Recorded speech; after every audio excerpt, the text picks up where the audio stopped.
Sup y'all, bring you guys another video. Just bring you guys my post-fight thoughts of the fight between Ryan Garcia and Luke Campbell. They recently fought over in Dallas, Texas, USA. Fight ended with a knockout.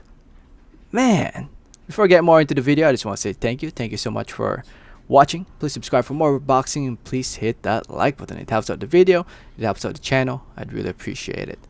So yeah, if you want to watch the whole entire fight, just go to thezone.com and you can watch the whole event there as well. Not just this fight, but the whole entire event, which was honestly a very damn good event. It was a very good event to start of the year 2021, and a great fight to start of the year actually. Big major fight to start of the year. You can also watch the highlights here on YouTube. Just go to the official YouTube channel of The Zone Boxing. It has that check mark right there, and you can watch the highlights here on YouTube. I'm pretty sure 1 million people already watch this by now. I know it says 500,000 right there, but I'm sure it's 1 million people. But anyway, fight was full of drama, man. The fight got knockdowns, had a knockout. Man, in the end, it was Ryan Garcia who pulled off the knockout win in the 7th round. Knockout win with a big body shot. Big left hook to the body right there. That's a big left hook to the body. Straight left hook to the body. Luke Campbell thought he was going upstairs, so he covered up and left his body open for a big left that landed clean. Luke Campbell he went down immediately. Well, he didn't go down immediately, but he felt it. It took a while for him to feel it. And man, I saw that left hook coming from a mile away too. But he did it so fast, and Luke Campbell thought he was going up, and that shit landed clean, and he dropped, and he couldn't get up after after the 10th count. Referee ended up counting to 10 all the way. So 7th round knockout win for Ryan Garcia. But before that, early on in the fight, Luke Campbell had a moment where it looked like he was about to pull off the big win. It looked like he was about to pull off the upset win when he dropped Garcia with a big left. Man, I was like, yo, Ryan, watch your feet placement, man. Honestly, watching this fight, I feel like Ryan needs to work on his foot placement. I mean, fighting a southpaw, the feet get tangled up a lot, and he just had his feet in the inside a lot, and that gave him a lot of problems when it comes to coming in, trying to set up his punches. You can tell that Ryan Garcia had a problem trying to set up his punches, and that's because he had his feet in the inside the whole time. Luke Campbell had his feet outside, and that gave Luke Campbell a lot of opportunities to land some really good shots on him. And in the end, it didn't really matter because Ryan ended up getting the win. But still, it's a learning experience for Ryan Garcia. Definitely will learn from that knockdown in this fight against Luke Campbell. He would only improve from it. At least in my opinion, I think he'll improve from it. I think he needed to get knocked down in this fight to be a better fighter. And I feel like he'll be a better fighter from now on after getting knocked down the way he did. And in the end, Ryan Garcia now improves to 21-0. 18 wins count by way of knockout TKO, winning the interim WBC title. First major win in his career. Definitely showed that he can compete against the top of this division. He definitely showed that he's among those top elite fighters at 135. Guys like Gervonta Davis, Teofimo Lopez, Vasily Lomachenko, Devin Haney. He can definitely compete against those guys. He showed that in this fight against Luke Campbell. Still learning too, still improving. 22 years old, he's not done improving. He's still gonna learn from this. He's gonna improve from this, and he'll definitely come back stronger after this fight. As for Luke Campbell, man, he had moments in this fight. He didn't, other than that 2nd round knockdown. He definitely won. Maybe I could definitely see you giving him 1 or 2 more rounds. I mean, you can argue that was close leading up to that knockout, but in the end, he was still getting beat to the punch. Ryan Garcia was applying a lot of pressure. You can see that Ryan Garcia definitely had the intention to land some big shots and hurt Luke Campbell. Luke Campbell had the experience, obviously with his amateur background as well, him being a former Olympic gold medalist. He did a great job trying to nullify Ryan Garcia whenever he came in, using a big, that decent right jab. Like I said, his foot placement was amazing. Campbell's foot placement was on point in this fight. It's just that Ryan Garcia was just too fast, too strong, and Ryan Garcia seemed like he had more intention to hurt Luke Campbell. Luke Campbell definitely had moments, but Ryan Garcia is just too strong, man, too strong. That left hook was just beautiful.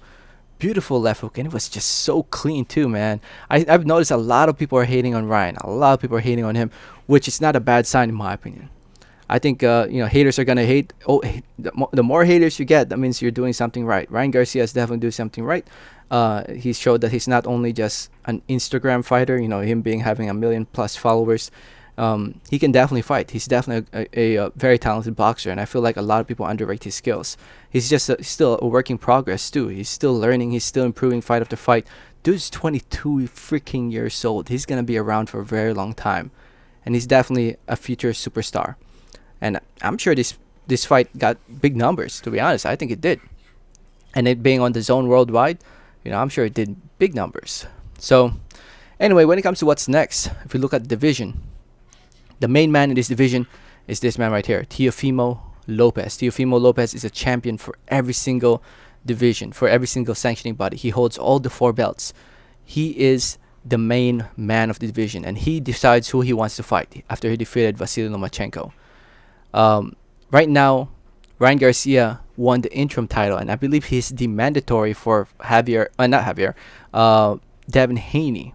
I don't know why they don't have his name here, but Devin Haney is the regular champion, I guess, for the WBC, and he will be fighting. The WBC will most likely order Ryan Garcia to fight Devin Haney, but Ryan Garcia made it very clear after the fight that he wants this man right here, Gervonta Davis, who's the regular champion for the WBA. He's also the super champion for the WBA at 130 pounds after he defeated Leo Santa Cruz. So he's the one that he wants. Ryan Garcia wants Gervonta Davis, which is not a bad fight in my opinion. I think that's a spectacular fight. Actually, any of those fights, whether it's Teofimo Lopez, Vasily Lomachenko, Devin Haney, or Gervonta Davis, all these guys, they make a great fight against Ryan Garcia. And Ryan Garcia, being a very popular fighter, he pretty much can decide who he wants to fight. He seems like on the business side of things, he's the A side. He's the one deciding, and he's the one who can decide who he wants to fight. And him with Golden Boy Promotions, I'm sure Golden Boy will, take advantage of that. And it might prevent fights from happening. It might make things harder for fights to be made. But who knows, right? Who knows? I feel like the easiest fight to make out of all those top names right now at 135 is Devin Haney.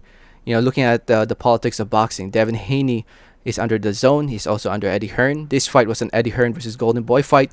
Eddie Hearn and Golden Boy can definitely make this fight and work it out to make Ryan Garcia versus Devin Haney. That's the easiest fight to make at the moment for Ryan Garcia. With Tank, with the politics of boxing, Tank with PBC and Mayweather Promotions, it's gonna be hard to make that fight. And also with guys like Vasily Lomachenko and Teofimo Lopez, with being with Top Rank and ESPN, it's gonna be tough to make those fights. So the easiest big fight out there right now for Ryan Garcia is Devin Haney. As for Luke Campbell, man, Luke Campbell is 33 years old now. He's getting up there in age, and he still has desires to become a world champion. And can he do that at 135 pounds? 135 with all these big names at 135?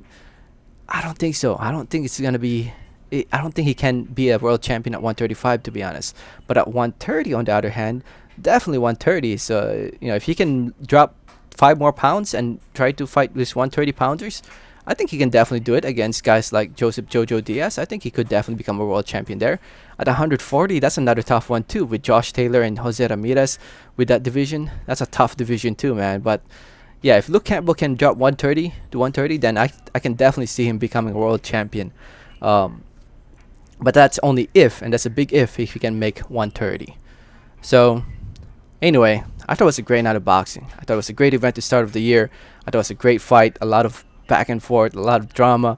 A lot of people thought, I was like, holy shoot, I thought Ryan Garcia was about to get knocked out cold there, but he was able to immediately get up and rebound from it, showed that he can definitely fight, definitely box, and he's here to belong in the top of the division. So I look forward to seeing more of Ryan Garcia. Subscribe for more boxing if you haven't yet, please, and please hit that like button. Thank you so much for watching, and like always, have a great day. Alright, thanks.